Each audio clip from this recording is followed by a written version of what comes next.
പ്രകൃതിയെ തൊട്ടറിഞ്ഞ് വനത്തിനുള്ളിലൂടെ പുതുതലമുറയുടെ യാത്ര. പരിസ്ഥിതി സൗഹാർദ്ദം കുട്ടികൾക്ക് പകർന്നു നൽകി മുതിർന്നവർക്കൊപ്പമായിരുന്നു യാത്ര. പത്തനംതിട്ട ആറന്മുള കേന്ദ്രീകരിച്ച് നടക്കുന്ന കവയിത്രി സുഗതകുമാരിയുടെ നവതി ആഘോഷം സുഗതോത്സവത്തിന്റെ ഭാഗമായാണ് പുതുതലമുറയ്ക്കായി സുഗതവനം എന്ന പേരിൽ വനയാത്ര ഒരുക്കിയത്.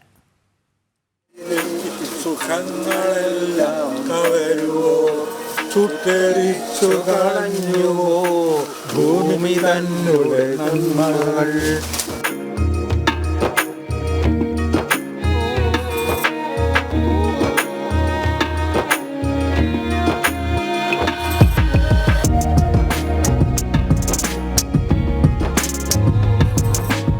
പച്ചപ്പ്, നരുത്തക്കാറ്റ്, ശലഭങ്ങൾ, പൂക്കൾ, കിളികൾ എല്ലാം ആസ്വദിച്ച് പ്രകൃതിയെ അറിഞ്ഞ് പ്രകൃതിക്കൊപ്പം ചേർന്ന് അല്പസമയം പ്രകൃതി സംരക്ഷണത്തിന്റെ പാഠങ്ങളുമായി കുട്ടികൾക്കൊപ്പം മുതിർന്നവരും. പ്രകൃതിയെ ചേർത്ത് പിടിച്ച പ്രകൃതി സംരക്ഷണത്തിന്റെ ഉത്ബോധനം ജീവിതാന്ത്യം വരെ പകർന്ന പ്രിയ കവയിത്രി സുഗതകുമാരിയെ ഇങ്ങനെയല്ലാതെ പിന്നെ എങ്ങനെ സ്മരിക്കാൻ? പരിസ്ഥിതി പ്രചാരകൻ കുമ്മനം രാജശേഖരൻ, കവി ഇഞ്ചക്കാട് ബാലചന്ദ്രൻ എന്നിവരുടെ നേതൃത്വത്തിലായിരുന്നു വനം യാത്ര. ആറന്മുളയിലെ സുഗതവനത്തിലേക്ക് കവിതകൾ ചൊല്ലിയാണ് കുട്ടികൾ യാത്ര നടത്തിയത്. വനം യാത്രയിൽ പങ്കെടുത്ത ആറന്മുള വിദ്യാധിരാജ വിദ്യാപീഠം സ്കൂളിലെ വിദ്യാർത്ഥികൾ സുഗതകുമാരി ടീച്ചറുടെ പ്രകൃതി സങ്കല്പങ്ങളും ചിന്തകളും ആകുലതകളുമെല്ലാം ഹൃദയത്തിലേക്ക് ചേർത്തു.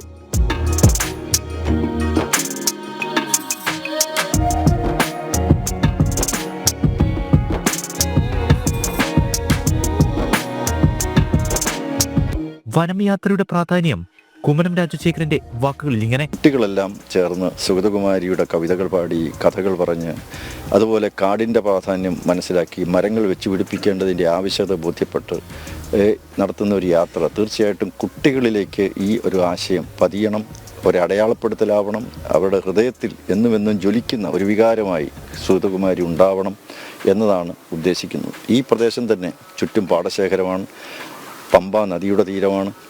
അങ്ങനെ കാടും പുഴയും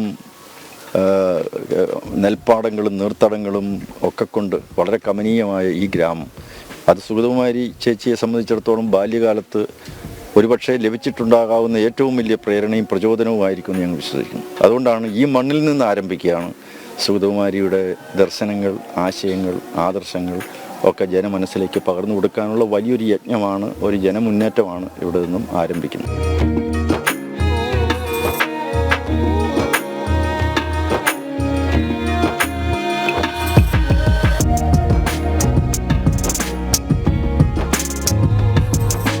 പ്രകൃതിയെ സംരക്ഷിക്കുക എന്നുള്ളത് പണ്ടൊക്കെ നമ്മൾ മരം വെച്ച് പിടിപ്പിച്ചാൽ മതിയായിരുന്നു. ഇന്നതല്ല, സമഗ്രമായ രീതിയിലും നമ്മളെങ്ങനെ ഇവിടെ ജീവിച്ചിരിക്കാൻ പറ്റും, നമുക്ക് അതിനുവേണ്ടി എന്തെല്ലാം ചെയ്യാൻ പറ്റും, മറ്റ് ജീവികൾക്കും ഉൾപ്പെടെ മനുഷ്യനും ഉൾപ്പെടെ സർവ്വ ജീവജാലങ്ങൾക്കും ഗുണകരമായി പോകുന്ന രീതിയിൽ നമ്മളെ പ്രവർത്തനങ്ങൾ എങ്ങനെ വരണം, അതാണ് പുതിയ കാലത്തിൻ്റെ പ്രകൃതി ജീവനം എന്ന് പറയുന്നത്. അതിനായിട്ട് ജനതയെ സജ്ജമാക്കുക എന്നുള്ളത് തന്നെയാണ് ഇപ്പോൾ ഇവിടെ ഈ സുഗതവന യാത്രകൾ ഉൾപ്പെടെയുള്ള സുഗതകുമാരി ടീച്ചറിൻ്റെ സന്ദേശങ്ങൾ, ചിന്തകൾ, കവിതകൾ ഒക്കെ തന്നെ ജനങ്ങളിൽ എത്തിക്കുകയും അങ്ങനെ ജീവിച്ചിരിക്കുക എന്നതിന് പ്രാധാന്യം നൽകുന്നത് മുന്നേറുക എന്നുള്ളതാണ്.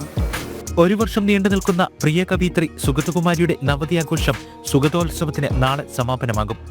നാളെ നടക്കുന്ന സമാപന ചടങ്ങിൽ കേന്ദ്രമന്ത്രി രാജ്നാഥ് സിംഗാണ് മുഖ്യാതിഥിയായി പങ്കെടുക്കുന്നത്. ജനം, പത്തനംതിട്ട.